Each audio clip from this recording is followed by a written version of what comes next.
Vzdохnem. Dnes miera toho, ako mi to tu lezie na nervy, asi dosiahla svoj vrchol.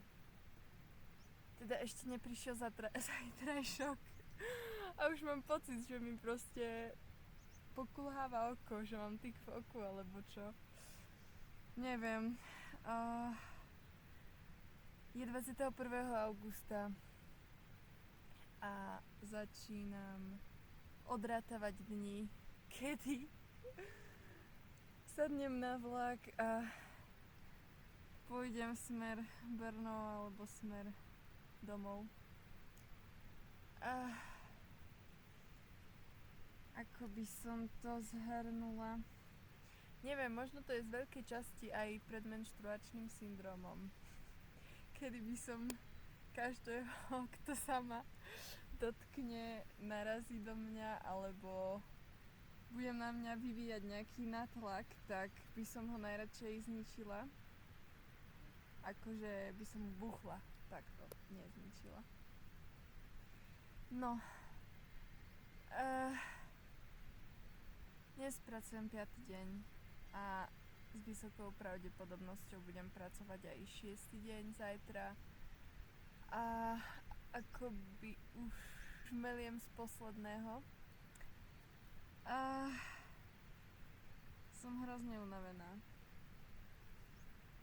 A mám nulové sociálne baterky. Reálne ja chodím ako múmia.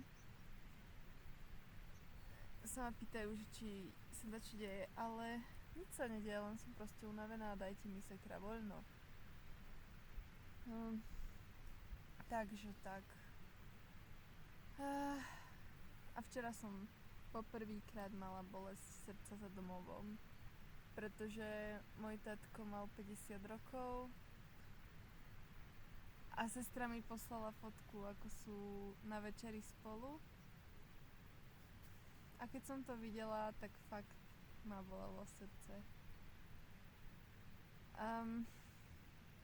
Hej. Už sa na nich teším, no. No ale, čo ma trochu štve, je to, že začínam žiť akoby v budúcnosti. Že jednoducho už si tak neužívam to, že som tu. Že som úplne na nádhernom mieste, ale už začínam rozmýšľať nad tým, že musím robiť niečo do školy, začínam rozmýšľať nad diplomkou, začínam sa tešiť na to, že pôjdem odtiaľ preč. A to akoby maže všetko, o čo som sa snažila doteraz, že som si užívala ten moment, že som sa tešila z každého jedného dňa.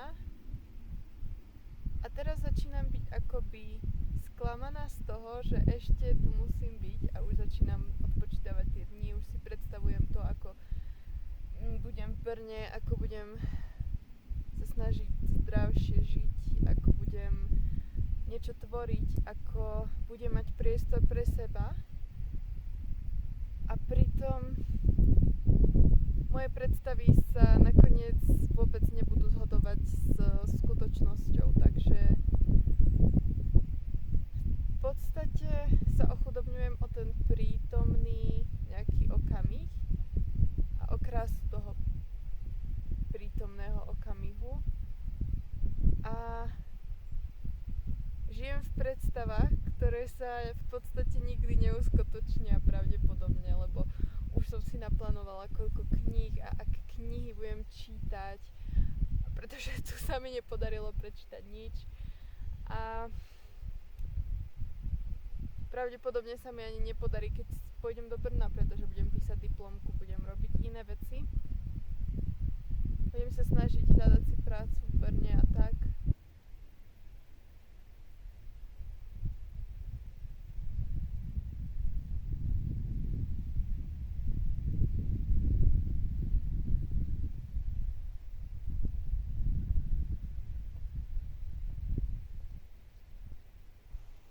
Je 22.8. a pýtala som sa na to, či mám zajtra voľno takže nemám.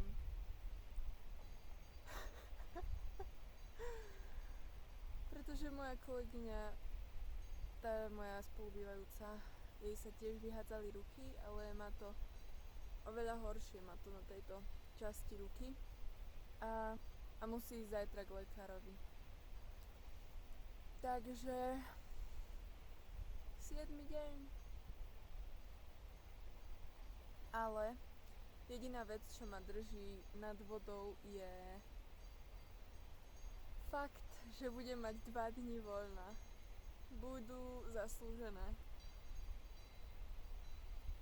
Ach jaj, dneska fakt som mala taký stav, že som myslela, že začnem kričať.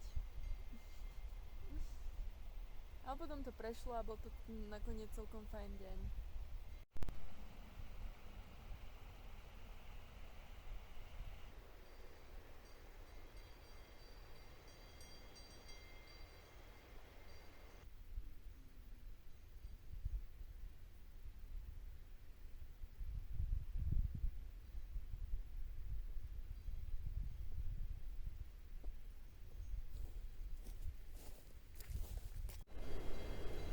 A toto je prvýkrát, kedy vidím mesiac, alebo aspoň časť z neho.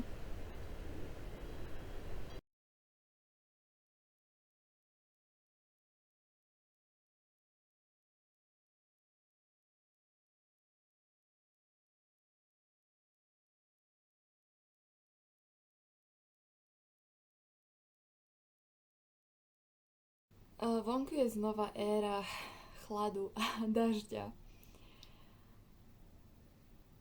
A moje 2 voľné dni, ktoré som mala po 7 odpracovaných dňoch, som celé premrhala a vôbec som nebola von užiť si krásne počasie a pravdepodobne posledné dni slnečného počasia, kedy som tu.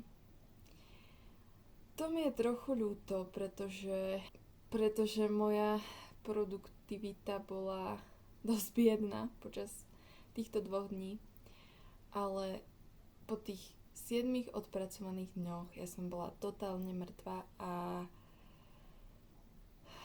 zmohla som sa akurát na jedno doobedie hrať Človeče nehnevaj sa s vnúčkou môjho šéfa, 11-ročnou vnúčkou môjho šéfa. To bolo fajn. A jeden deň som bola v Schladmingu, tam som vlastne sa vyčapila na lehátko a ležala som tam asi 2 hodiny a nebola som schopná ničoho. Akurát som si kúpila osené vločky a osené vločky sú základ. No, takže nič moc. No ale keďže sa mi znova zhoršili ruky, teda hlavne ruka jedna, tak mám znova 2 dní voľna, aj tak je hrozné počasie a žiadni ľudia tu nie sú, takže by som aj tak len premrhala celý deň tým, že by som stála v kuchyni a nič by som nerobila. Takže po 2 odpracovaných dňoch mám znova 2 dní voľna a znova sa snažím zregenerovať svoje ruky a odpočítavam dni, kým pôjdem späť domov a do Brna. Neviem sa dočkať, fakt. Neviem, čím to je, asi tým nedostatkom súkromia, lebo v podstate inak mi tu veľmi nič nevadí, ale kebyže môžem mať vlastnú kuchyňu a izolovať sa od ľudí, ideálka. Ale už fakt sa teším